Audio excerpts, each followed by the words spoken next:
मित्रों, जो भी मेरे मित्र सीटेट माध्यमिक स्तर की या फिर माध्यमिक शिक्षक की पात्रता अथवा चयन परीक्षा में सम्मिलित हो रहे हैं, उनके लिए मैं आज जो पुराने पेपर हैं उनमें से बहुत ही महत्वपूर्ण प्रश्न लेके आया हूँ। आप देख पा रहे होंगे, the number of distinct prime factor of the largest 6 digit number is. Number of distinct prime factor, जो प्राइम फैक्टर है लेकिन डिस्टिंक्ट हैं, किसके लार्जेस्ट 6 डिजिट नंबर के, वो हमें फाइंड करना है। ऑप्शन में आप देख पा रहे हैं, आपको 4 ऑप्शन दिए हैं, 5, 6, 3, 4। तो हम इस क्वेश्चन के माध्यम से एक बहुत बड़ा कॉन्सेप्ट आज समझने वाले हैं। इस प्रश्न को मैंने हिंदी में लिख लिया है।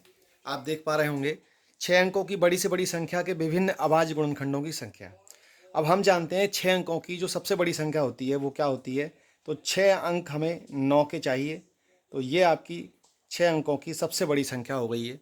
अब हमें इसके अभाज्य गुणनखंड निकालने हैं, तो ये भी संभव है कि आप लोग अभाज्य गुणनखंड निकाल लेंगे, कोई दिक्कत नहीं है। परंतु समय के अंदर और शीघ्रता से कुल निकालना, ये एक बड़ी टेढ़ी खीर है। क्या करते हैं हम, सबसे पहले इसके गुणनखंड करने के लिए सबसे बेहतरीन तरीका मैं आपको बताऊं तो आप इसको 999 से भाग लगा दीजिए। बहुत ईजी है। तो जब आप इसको 999 से भाग लगाएंगे तो आपको इसके जो दो गुणनखंड मिलेंगे वो 999 और 1001 इस तरीके से मिलेंगे। और अगर मेरे कुछ शिक्षक साथियों को इसमें कोई दिक्कत आती है तो मैं आपको थोड़ा सा इसको भी रिमाइंड कर देता हूँ कि आप किस तरीके से इसको भाग लगाएंगे।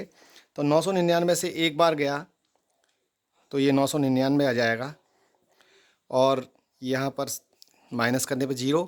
अब जब आप ये 9 लेते हैं तो क्योंकि इसमें भाग नहीं जा रहा है तो आप 0 लगाएंगे, एक 9 का अंक और लेंगे और फिर 0 लगाएंगे, एक 9 का अंक और लेंगे और एक बार ये भाग चला जाएगा। तो इस तरीके से हमारा 100 ये जो है आ जाएगा।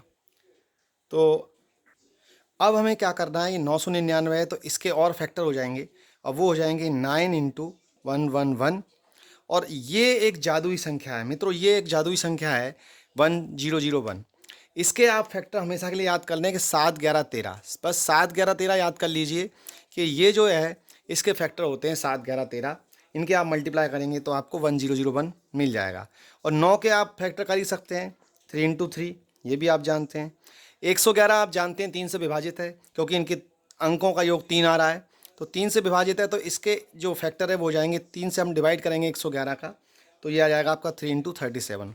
तो आप देख पा रहे हैं 3 का अंक 3 बार आ गया है, 37 आ गया, 7 आ गया, 11 आ गया और 13 आ गया। अब इस प्रश्न की भाषा को समझने का प्रश्न है।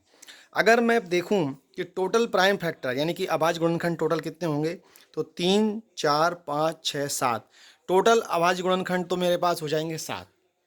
लेकिन जो प्रश्न में कहा गया है यहीं पर हमें कंफ्यूज किया जाता है। जो ऑप्शन भी हमें दिए थे 5, 6, 3, 4, अगर 7 भी उसमें ऑप्शन होता तो हमारा ये हम चूक सकते थे।